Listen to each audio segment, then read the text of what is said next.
Ça y est, les sujets 0 du brevet 2026 sont sortis.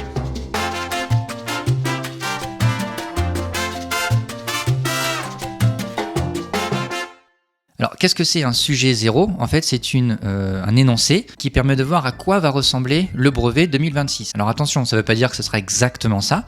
Simplement, on aura une idée de comment sera structurée l'épreuve et du type de questions que l'on peut avoir. Nouveau brevet en mathématiques, on n'a non pas une, mais deux parties.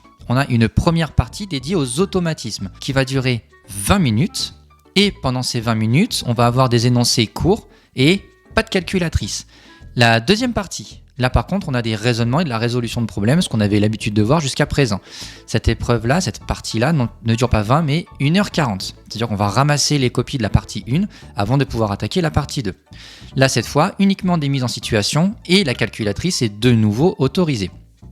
La première partie compte sur 6 points et la partie numéro 2, 14 points, pour un total de 20 points. Bon, la partie 2, on a déjà l'habitude de voir ça les années précédentes, des mises en situation, des problèmes, etc. La nouveauté, c'est plutôt cette partie 1 et c'est ça qu'on va analyser. On a deux sujets, voici le sujet 0 A. Quel est le tiers de 18 ? Prendre le tiers d'une quantité, ça revient à la diviser par 3.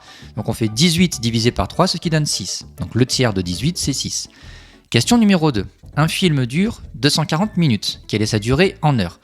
On sait qu'une heure, c'est 60 minutes. 60 minutes x 4, ça nous fait 240 minutes, ce qu'on avait dans l'énoncé. Alors on aurait pu aussi faire l'opération inverse. 240 divisé par 60, on trouve 4. Donc ce film, il dure 4 heures. Question numéro 3.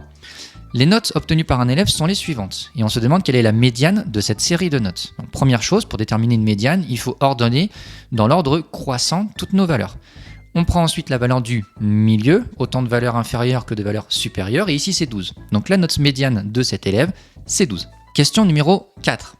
On a une droite graduée et on a placé un point E. Et on nous demande quelle est l'abscisse de ce point E. La première chose, c'est de regarder comment est partagée l'unité. Entre 0 et 1, on a 4 carreaux. Cela signifie qu'on a partagé l'unité en quarts. Donc une graduation vaut un quart. Et ensuite, il suffit de compter.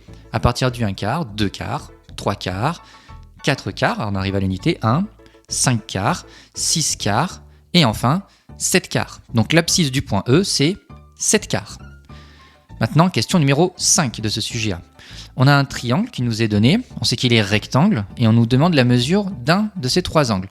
On sait que l'angle A vaut 35 degrés, un angle droit c'est 90 degrés, la somme des mesures des angles dans un triangle, c'est toujours égal à 180 degrés, donc on additionne les deux qu'on connaît déjà, on trouve 125, et combien il manque à 125 pour aller à 180 ? Eh bien c'est 55. Ça veut donc dire que l'angle C vaut 55 degrés. Question numéro 6. On a encore un triangle rectangle, et on nous demande qu'est-ce qu'il faut faire comme calcul pour trouver le cosinus de l'angle ABC. Bon, on a nos trois formules de trigonométrie, on nous demande le cosinus, donc on prend la formule du cosinus. Ici, on se place par rapport à l'angle ABC représenté en vert. L'hypoténuse, c'est le côté BC, et le côté adjacent de l'angle ABC, eh bien c'est le côté AB. Donc le calcul à faire, c'est AB divisé par BC. Question numéro 7. Là, on a deux triangles emboîtés, on a deux droites parallèles, on nous demande de calculer la longueur AD. Donc on est pile dans une configuration de Thalès. On a un sommet commun à deux triangles, deux droites parallèles, donc on peut utiliser ce théorème. AC sur AD va être égal à AB sur AE, qui va être égal à CB sur DE. On a nos trois égalités de quotient. On remplace ensuite par les valeurs que l'on a. AC vaut 4, AD on ne peut pas la remplacer, c'est ce qu'on cherche. AB et AE, on n'a pas de données.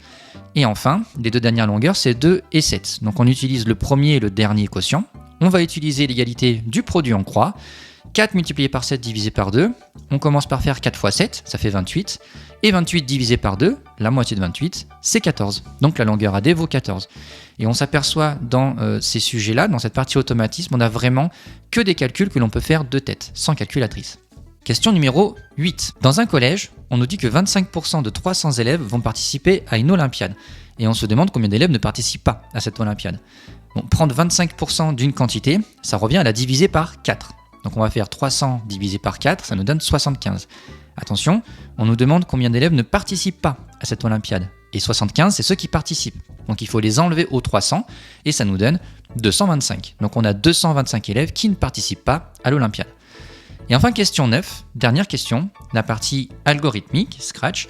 On nous donne un programme qui permet de faire un carré. Et ce carré, visiblement, il est de longueur 50 pas. il faut le compléter pour que ça fasse bel et bien un carré. Bon, il y a toute une vidéo qui t'explique comment faire un carré sur Scratch, je te renvoie vers cette vidéo. Un carré, 4 côtés de même longueur, donc on va répéter 4 fois. Et 4 angles droits, donc on doit tourner de 90 degrés. Voilà pour ce sujet A. On passe maintenant au sujet B. La première question, c'est quelle est la mesure en degrés d'un angle droit?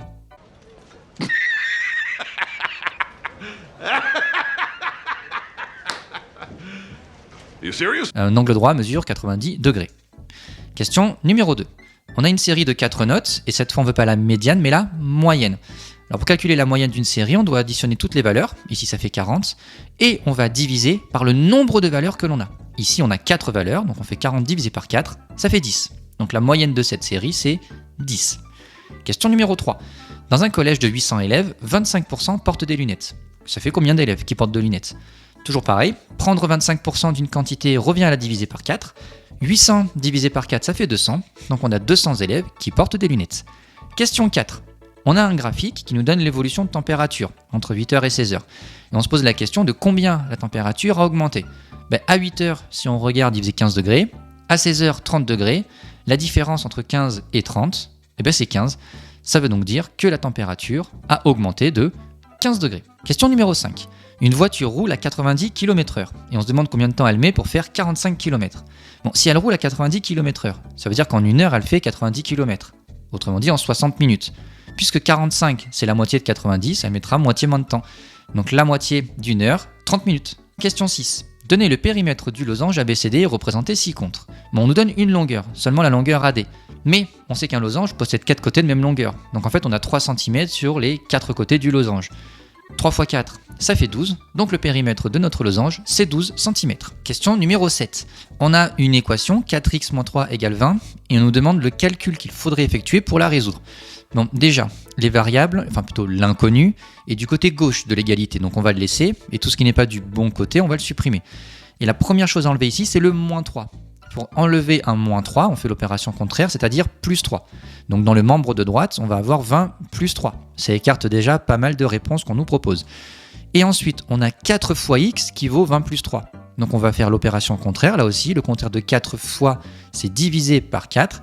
Donc dans le membre de droite, on va avoir 20 plus 3 divisé par 4. Donc la réponse à choisir pour cette question, c'était la réponse D. On a une figure avec deux droites parallèles et on veut une égalité qui permet de calculer la longueur AB. On va utiliser le théorème de Thalès, puisqu'on a un sommet commun à deux triangles, deux droites parallèles, donc on peut utiliser le théorème.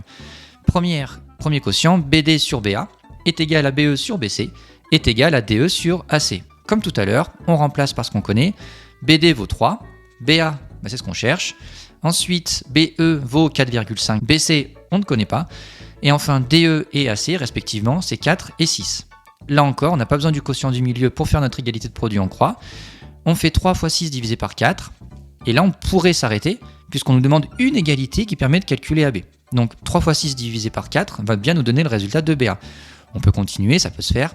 3 fois 6, c'est 18. La moitié de 18, c'est 9. Et encore la moitié, 4,5. Donc finalement, la longueur BA vaut 4,5.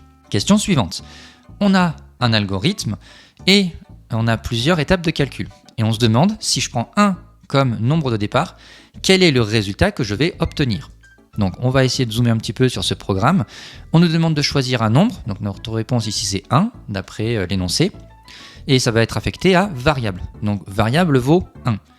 Ensuite, le résultat va prendre comme valeur 8 fois la variable. On rappelle que l'étoile, c'est la multiplication. Et la variable vaut 1. Donc 8 fois 1, ça fait 8. Ça veut dire que résultat vaut 8.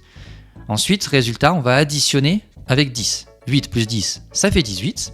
Et enfin, dernière étape, on doit prendre le résultat et le diviser par 2. Puisque le résultat vaut 18, 18 divisé par 2, ça fait 9. Ça veut donc dire que le résultat de ce programme vaut 9. Après, comment on peut l'écrire sur une copie? Il suffit d'écrire les calculs les uns en dessous des autres, comme un peu les étapes qu'on a dans le programme. Donc si on prend 1 comme nombre de départ, on trouvera 9 comme résultat.